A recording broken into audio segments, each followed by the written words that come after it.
이제 청년의 때가 굉장히 중요한 건데 그 청년의 때를 단지 육체적인 청년의 때로 만족하는 것이 아니라 여러분의 그 정신 건강도 영적인 나이도 다 청년의 때를 유지하기 바랍니다. 여러분 육체적인 나이와 달리 성경의 나이는 가장 성숙한 나이가 어딘지 아시죠?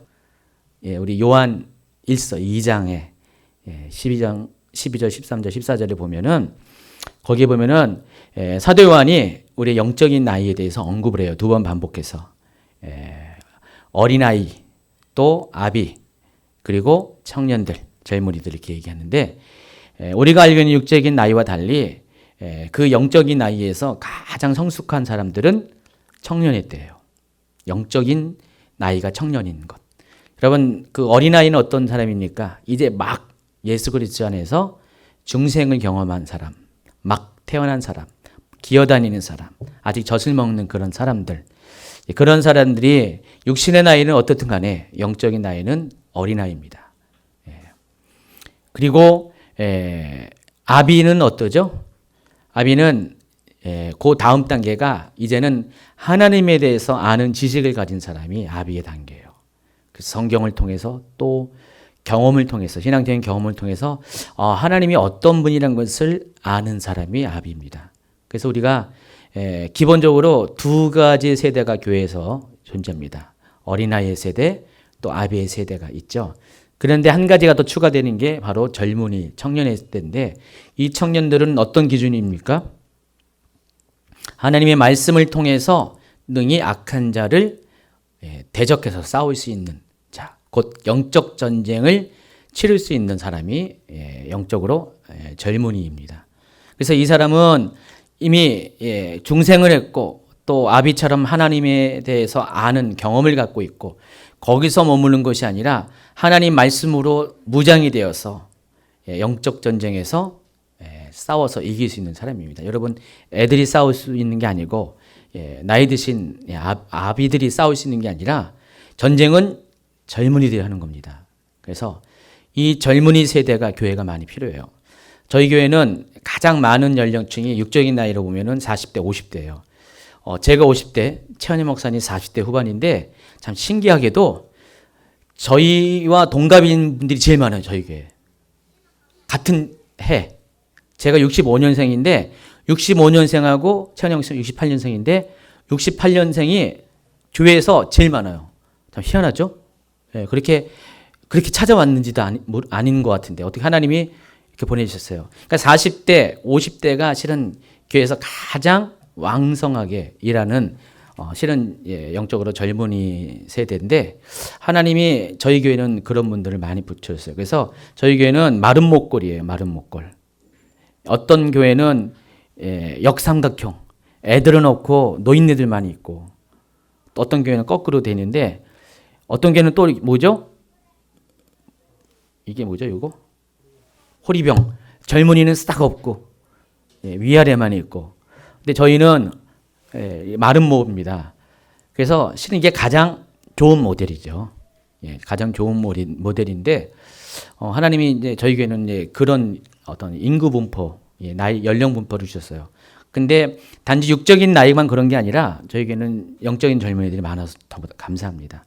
이 영적인 젊은이는 정말 이 영적인 현상에 대해서 알고 어떻게 이 영적인 전쟁을 치를 줄 아는가 준비된 사람 또 그럴 수 있는 어떤 용기가 있는 사람들인데 저희 교회는 그런 분들이 많아서 정말 감사합니다. 그래서 어떤 상황 가운데서도 무너지지 않고 능히 싸울 수 있는 그런 교회를 하나님이 만들어 주셔서 감사합니다.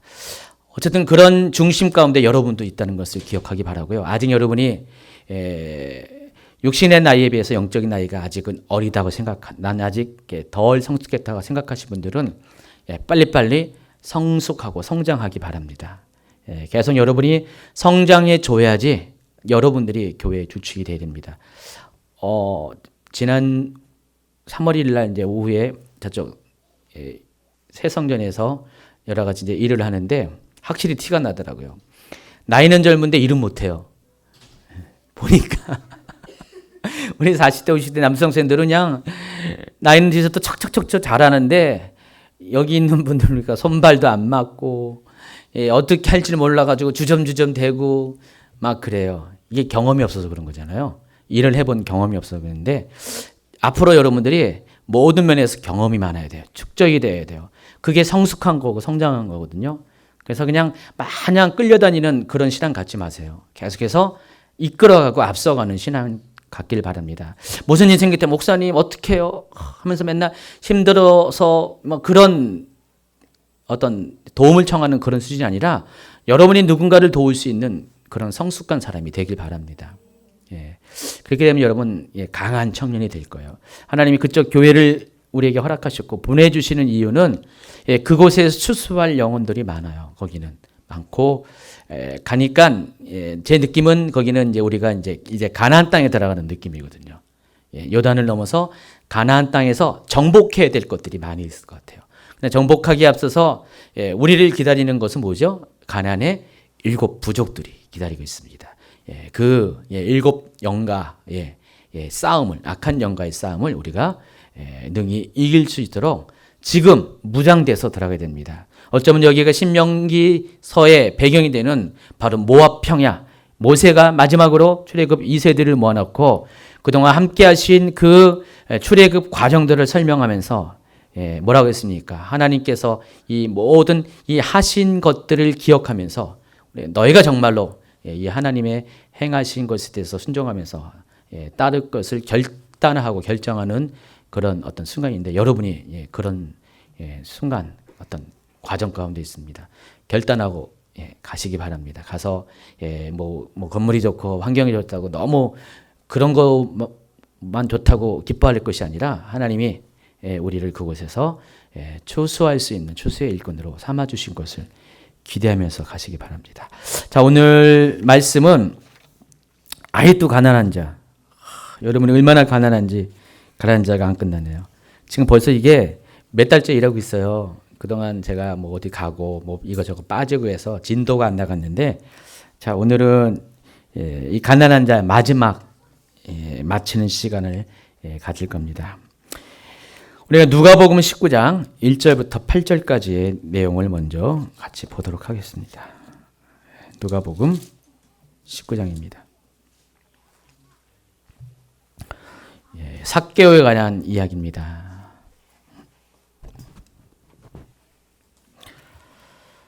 1절부터 읽어드리겠습니다. 예수께서 여리고에 들어가 지나가시더라. 삭개오라 이름하는 자가 있으니 세리장이었던 부자라. 그가 예수께서 어떠한 사람인가 하여 보고자 하되 키가 작고 사람이 많아 할 수 없어 앞으로 달려가서 보기 위하여 돌 무화과 나무 위에 올라가니 이는 예수께서 그리로 지나가시게 됩니다. 예수께서 그곳에 이르사 쳐다보시고 이르시되 삭개오야 속히 내려오라. 내가 오늘 내 집에 유하여야 하겠다 하시니 급히 내려와 즐거워 영접하거늘 무사람이 보고 수근거려 이르되 저가 죄인의 집에 유하러 들어갔도다 하더라. 삭개오가 서서 주께 여짜오되 주여 보시옵소서 내 소유의 절반을 가난한 자들에게 주겠사오며 만일 누구의 것을 속여 빼앗은 일이 있으면 내 갑절이나 갚겠나이다. 예수님께서 여리고에 들어가셨습니다. 실은 저도 이번에 여리고 갔다 왔습니다. 여리고는 아무나 쉽게 들어가는 곳은 아닌 것 같아요. 왜냐면은 여리고는 아랍인들 자치지역이었어요. 그러니까 이스라엘 가니까 여러 곳에 아랍인들만 사는 마을들이 있어요. 그 예루살렘 안에서도 아랍 구역이 따로 있고요. 예루살렘에서 8km 정도 거의 붙어 있는 그런 거리인데 그 베들레헴 아시죠? 여러분도 다 갖고 있는 그 베들레헴. 그 베들레헴에 갔더니 거기는 완전히 장벽들이 전부 다 도시를 삥 둘렀었어요. 분리장벽 들어봤죠?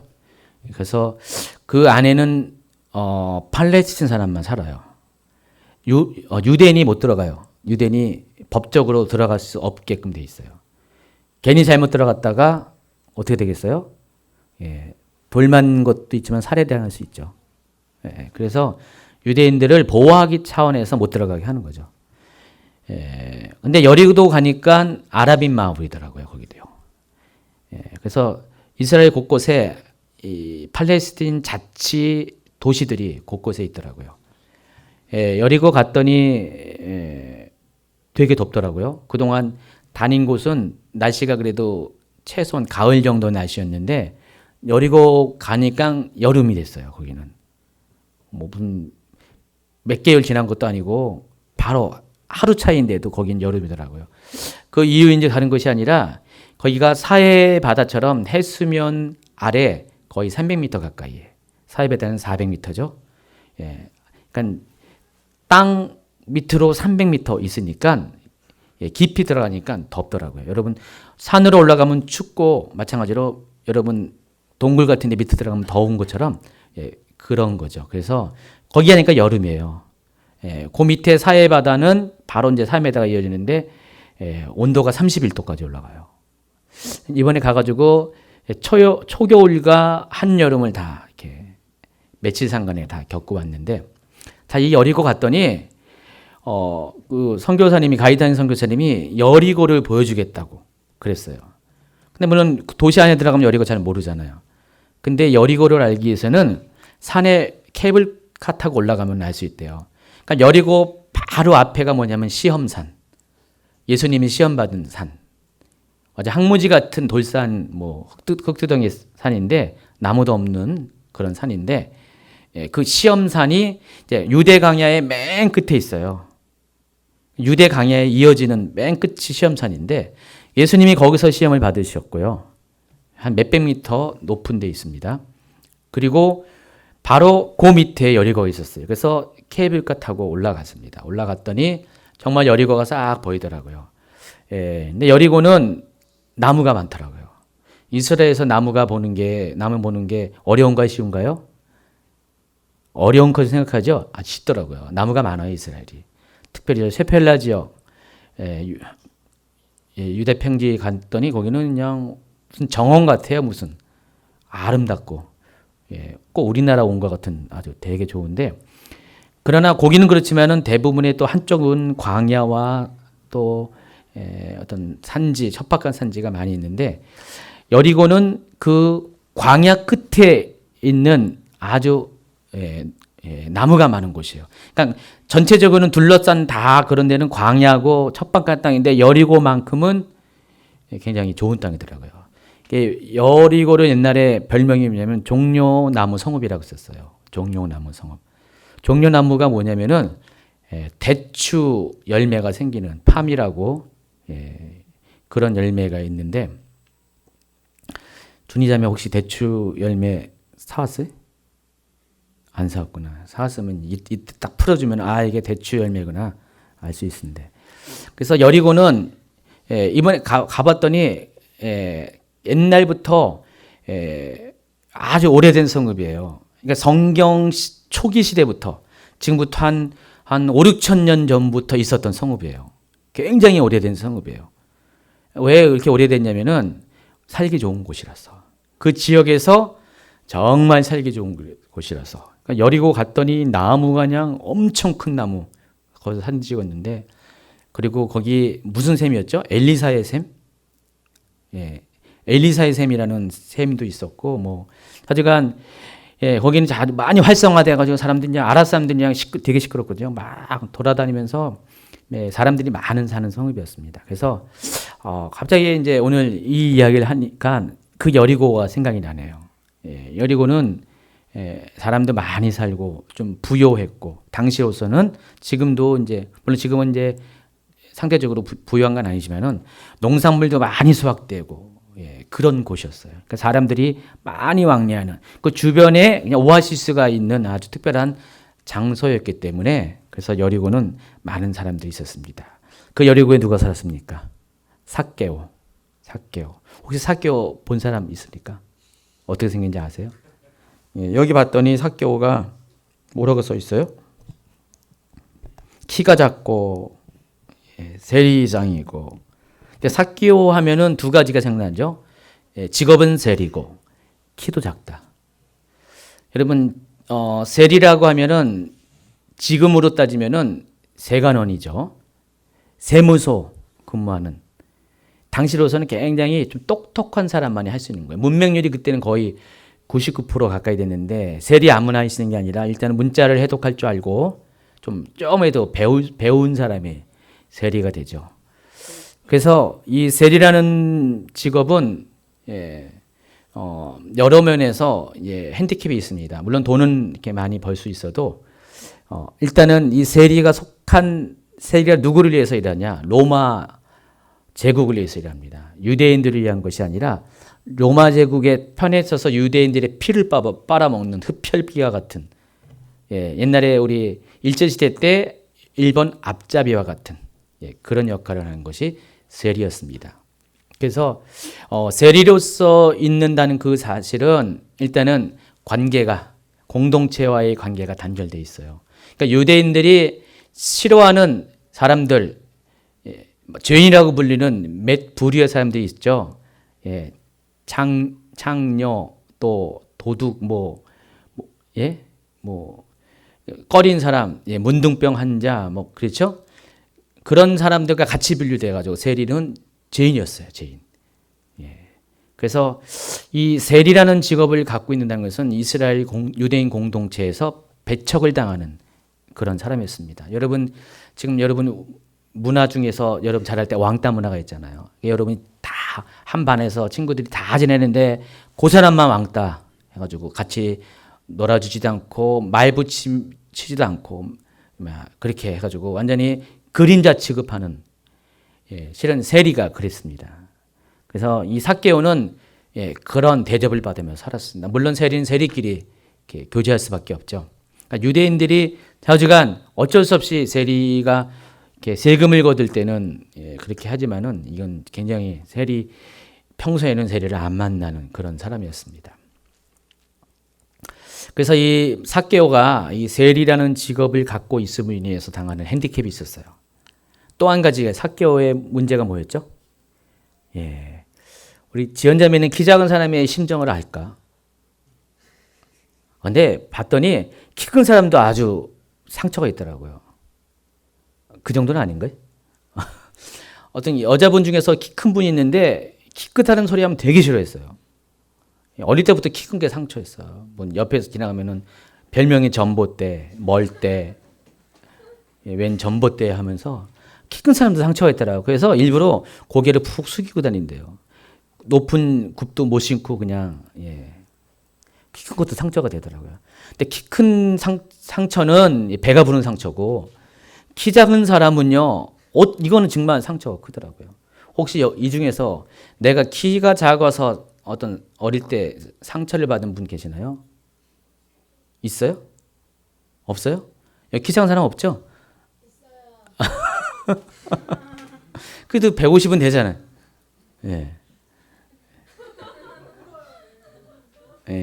그런 이유가 있어요. 우리 이스라엘 갔던 사람은 알아요. 149 되는 전사님이 있거든요. 그 세리는 정말 키가 여기 삭개오는 키가 작았어요. 근데 굉장히 어릴 때, 그러니까 성경에서 어떤 사람을 묘사할 때 어떤 이야기를 하는 것은 다 그냥 말하는 게 아니라 그 사람의 특징이고 삶에 대해이기 때문에 말을 하는 거예요. 그러니까 삭개오의 특징은 세리였고 또 키가 작았다. 예전에 신학교 다닐 때 한 20여 년 전에 교수님 한 분이 계시는데 그분도 키가 작았어요. 제가 보기에는 남자분인데 한 155 될까? 굉장히 작았죠. 머리도 이제 연세가 드셨기 때문에 거의 대머리 수준이고. 근데 그분이 그랬거든요. 여러분, 키 작은 사람 조심하셔야 됩니다. 키 작은 사람은 가슴에 칼을 품고 다닙니다 하면서 결국 본인 얘기하는 것 같아요. 그래서 키 작은 사람이 정말 이렇게 상처가 많기 때문에 욱하는 게 있대요. 한번 이렇게 키 작은 것 때문에 멸시를 당한다 그러면은 정말 칼을 꺼내가지고 일을 저지르는 그런 사람이래요. 혹시 준이자매도 칼을 품고 다니는가 여러분 조심하시기 바랍니다. 그 정도는 아니죠? 생각 바꿨구나. 옛날에는 칼 품고 다녔구나.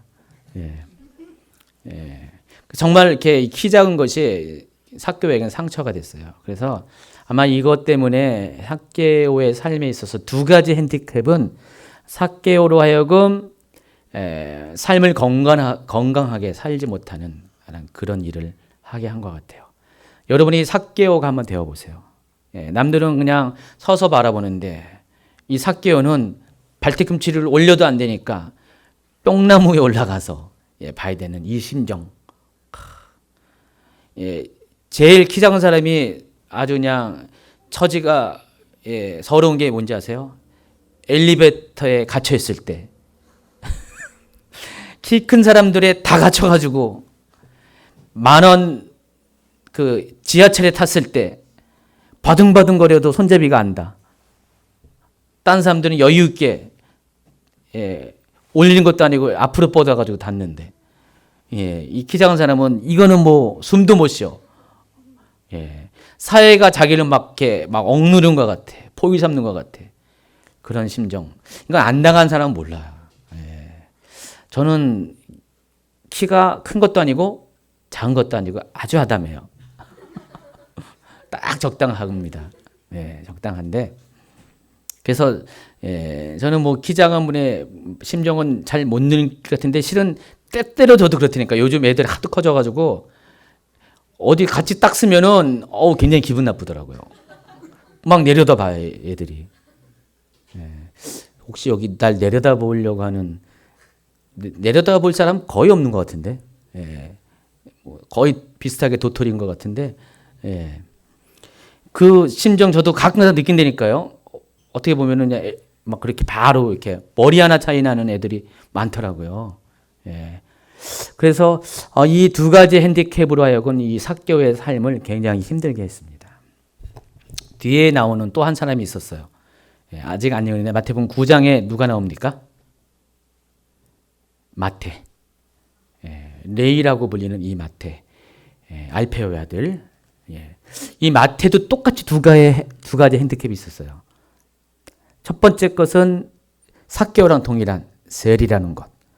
또 한 가지의 핸디캡은 이 마태가 레이라는 이름을 갖고 있는데 여러분 그 유대사에서는 옛날 특별히 이 예수님 당시에는 이름을 함부로 짓는 게 아니잖아요. 반드시 그 조상 중에 있는 이름을 가지고 후손들이 이름을 줬습니다. 그러면 레이라는 이 이름은 어떤 의미가 있냐면은 이 마태가 레이 족속의 후손이라는 뜻이에요. 레이는 어떤 족속입니까? 거기서 제사장이 나오고요. 그러니까 성전을 섬기기 위해서 하나님을 섬기기 위해서 특별히 구별된 지파예요. 그래서 이 레이는 일반 지파와는 다르게 살았어요. 자기들만의 다른 성읍들을 가지고 있었고요. 땅도 없었습니다. 농사를 짓지 않고 그냥 지파들이 거둬준 소득의 11조를 가지고 레이인들이 먹고 살았잖아요. 완전히 구별된 삶을 살았던 것이 레이 지파였었어요. 근데 그 레이 지파 사람인 마태가 지금 뭐예요? 세리를 하고 있어요. 그러니 얼마나 이 내적인 고민이 많았겠습니까? 그래서 이 삭개오와 레이는 마태는 동일한 핸디캡을 갖고 있는 것이에요. 공통된 핸디캡과 각각의 개인적인 핸디캡을 한 사람은 키가 작고 한 사람은 자기가 이렇게 살면 안 되는데 이렇게 살아야 되는 어쩔 수 없이 살아야 되는 그 어떤 환경적인 핸디캡을 갖고 있었어요. 두 사람의 공통점은 뭘 것 같아요? 그래서요. 마음이 문제예요. 마음이 늘 눌려 있는 사람이죠. 자, 오늘 주제가 뭡니까? 눌린 자예요. 눌린 자인데 이 눌린 자는 것은 우리가 포로된 자, 눈먼 자 얘기하고 세 번째 눌린 자를 얘기하는데 포로된 자는 어떤 포로됨이냐면은 외적인 포로됨이에요. 육적인 포로됨이에요. 우리의 삶이 묶여 있는 그런 포로됨. 바로 그 포로된 자가 가난한 자라는 것이죠. 자신의 포로됨을 인정하는 사람, 다시 말해서 자신의 가난함을 인정하는 사람은 그렇기 때문에 가난한 자를 위해 찾아오시는 예수님을 만날 수가 있는 거라고 말씀드렸어요. 두 번째 눈먼 자는 어떤 의미에서의 눈먼입니까? 영적인 눈먼입니다. 그래서 영적인 세계를 바라보지 못한 게 눈먼 자예요. 그래서 우리가 거기 똑같이 거기도 여리고의 한 소경 그리고 또 요한복음 9장에 날 때부터 소경된 자 이야기를 통해서 진정한 소경이 무엇인지를 알았죠. 눈이 떠 있는다고 눈뜬 자 처럼 보이지만은 실은 눈은 떴지만은 영적인 것을 보지 못하면은 그 사람은 영적인 소경이라는 것이죠. 그래서 우리가 내가 영적인 소경인 것을 깨닫고 다시 말해서 내 안에 그 가난함이 있는 것을 인정하는 사람이 바로 복 있는 사람이에요. 왜냐하면 예수님을 만나기 때문에. 예수님은 바로 그런 사람을 위해 찾아오셨기 때문에. 오늘도 동일합니다. 자신 속에 있는 눌린 것들을 알고 괴로워하지만은 그것 때문에 눈물을 가지고 자신의 가난함 때문에 주님께 나오는 자, 그런 사람이 복 있는 사람이에요. 오늘 삭개오와 마태는 복 있는 사람이 되었습니다.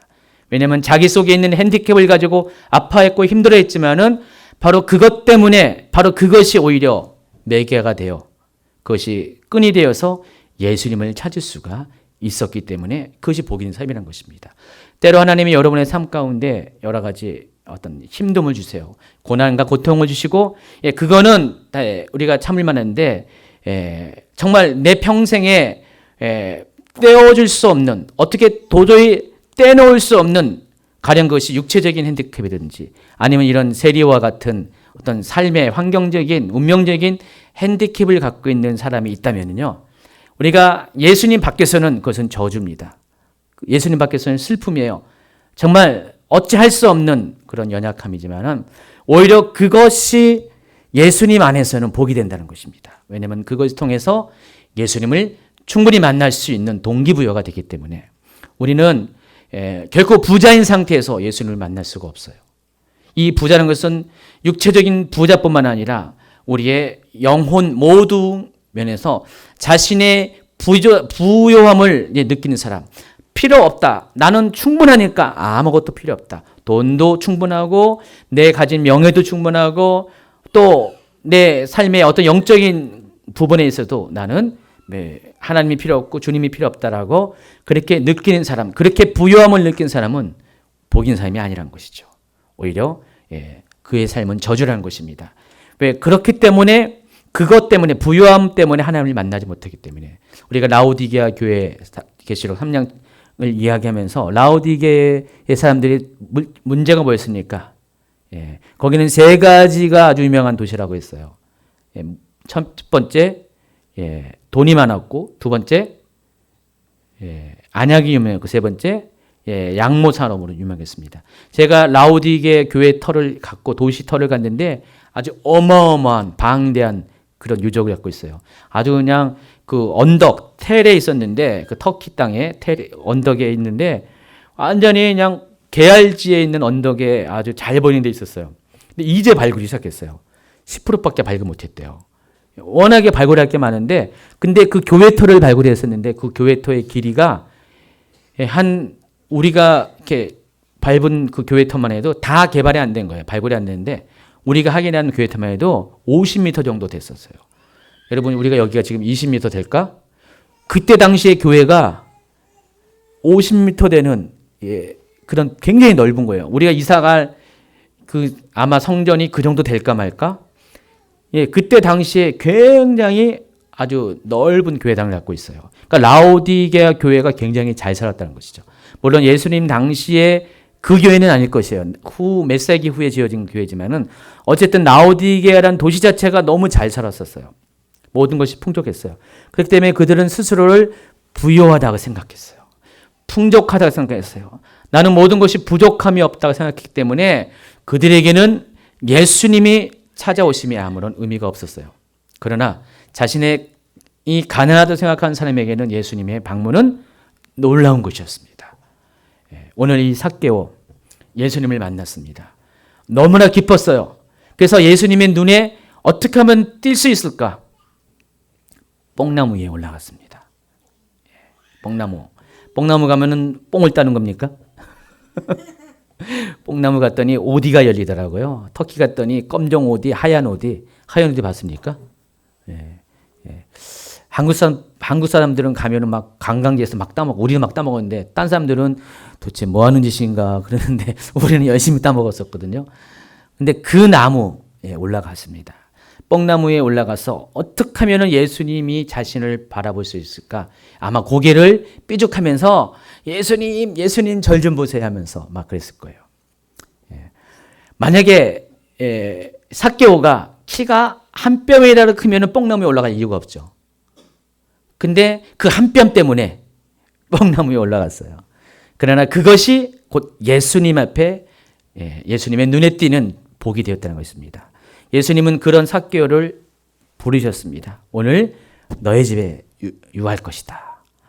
자, 예수님이 유하니까 어떻게 됩니까? 그 집이 잔치가 벌어졌습니다. 그 전까지만 해도 삭개오의 삶은 굉장히 모든 것이 눌렸고 저주의 삶이었고 희망도 없고 재미도 없고 맨날 신세 한탄하는 삶이었는데 예수님을 만난 이후에 삭개오의 집은 잔치집으로 바뀌었어요. 그렇죠? 거기에서는 잔치집으로 바뀌니까 자신에게 있는 재물을 가지고 혹시라도 자기가 잘못해서 막 이렇게 덤탱이 씌워가지고 얻은 세금 걷어서 얻은 재물이 있으면은 4배나 토색해서 4배나 갚겠다고 아주 궁일이 넘친 사람으로 자비가 넘치는 사람으로 바뀌었습니다. 그러니까 예수님을 만났더니 삭개오의 모든 것들이 싹 바뀐 것이에요. 그러니까 저주가 변하여 축복이 됐고요. 불행이 변하여 행복이 됐습니다. 모든 그런 슬픔이 변하여 축제가 되었습니다. 다 예수님을 만났기 때문에 그것이 가능합니다. 그렇기 때문에 우리에게 가장 중요한 것은 자신의 가난함, 연약함을 첫째는 발견하는 것이고 발견 못하면 소용없는 것이에요. 두 번째는 인정하는 것이고 세 번째는 그것을 가지고 하나님께로 예수님께로 나오는 것입니다. 여러분 모두에게 키 큰 자나 키 작은 자나 돈 있는 사람, 돈 없는 사람, 여기서 예쁘게 생긴 사람이나 덜 예쁘게 생긴 사람 모두가 할 것 없이 다 물어보면 핸디캡이 있더라고요. 마음에 눌린 것이 있어요. 다 연약한 것이 있습니다. 정말 남에게는 말을 못하지만은 해결받아야 될 내면의 슬픔들이 있습니다. 여러분 다 멋있어 보이죠? 좋아 보이죠? 근데 다 알고 보면은 다 문제들이 있어요. 다 여러분은 문제 덩어리들이에요. 그렇죠?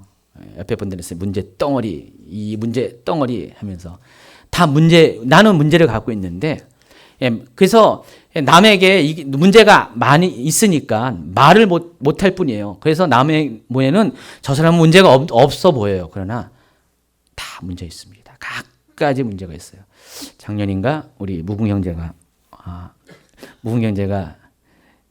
어디죠? 우리 수련회 때 자신을 딱 보여줬어요. 사람들이 궁금했거든요. 아니 왜 이렇게 맨날 모자 쓰고 두건 쓰고 다니냐 그랬었어요. 근데 수련회 때 이래서 그래 하면서 갑자기 모자를 싹 벗었어요. 그게 막 좀 지금 멋있어 보이잖아요. 그렇죠?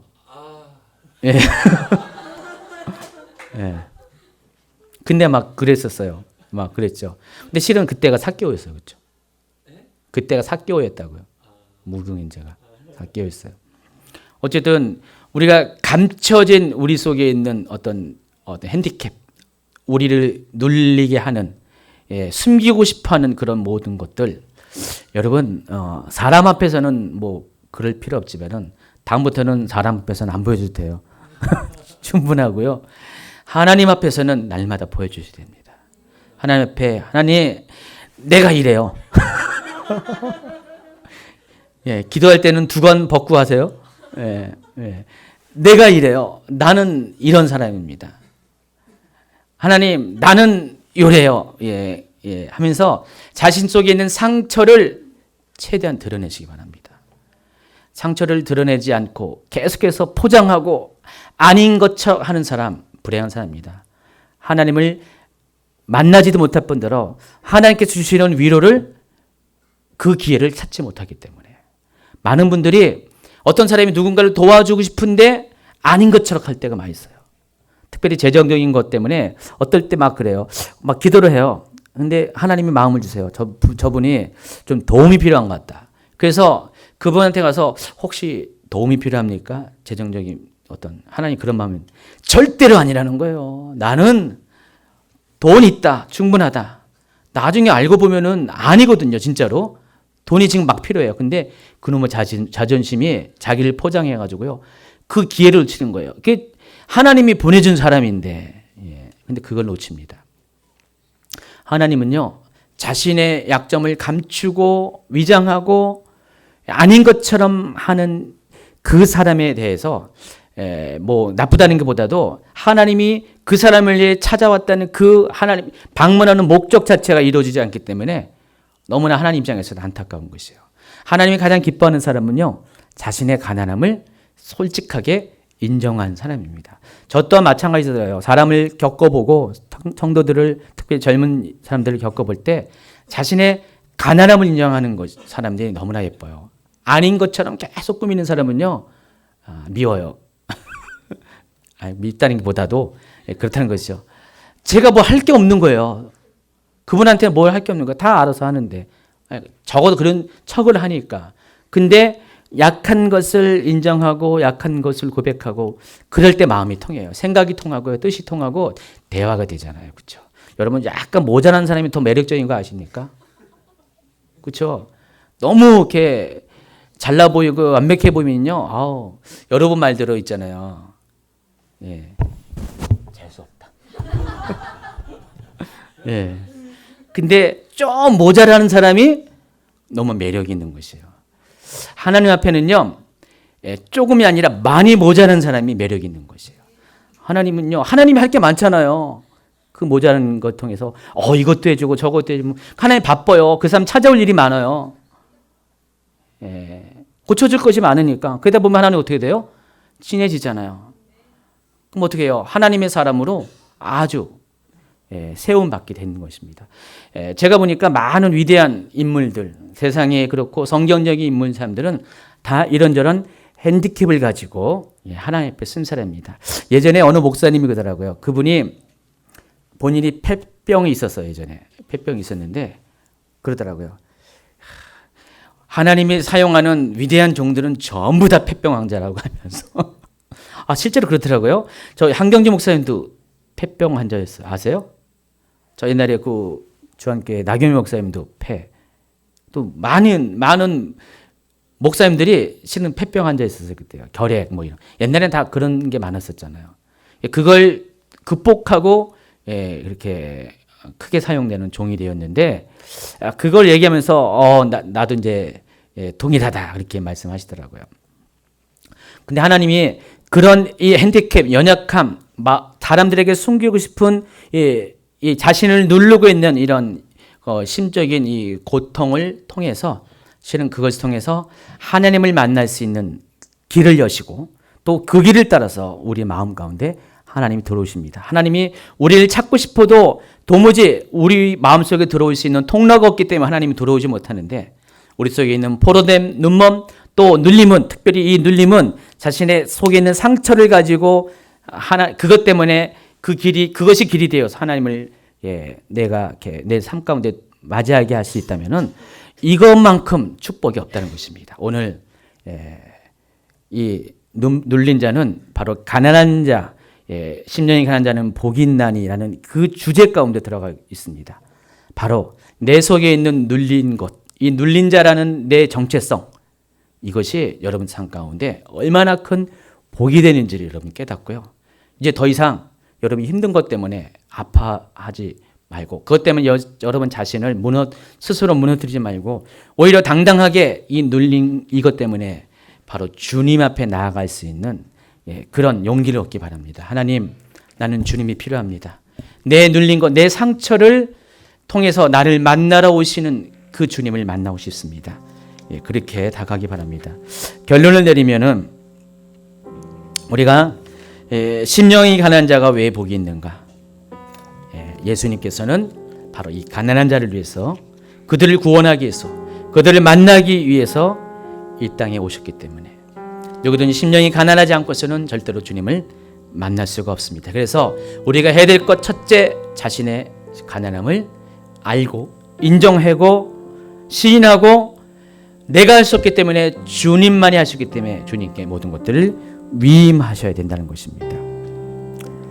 이럴 때 천국이 여러분의 것이 됩니다. 여러분이 여전히 불행한 삶을 그런 환경 가운데 있어도 바로 주님이 여러분 가운데 오시면 그때부터 적어도 여러분의 심령은 바뀌게 됩니다. 바로 하나님께서 여러분 안에 들어가시는 그 순간 하나님이 계신 곳이 천국이거든요. 바로 하나님이 여러분 안에 계시는 것이 바로 여러분의 천국이 되는 것이기 때문에 바로 이 복들이 여러분에게 얻어지게 되는 것입니다. 자, 오늘 기도합니다.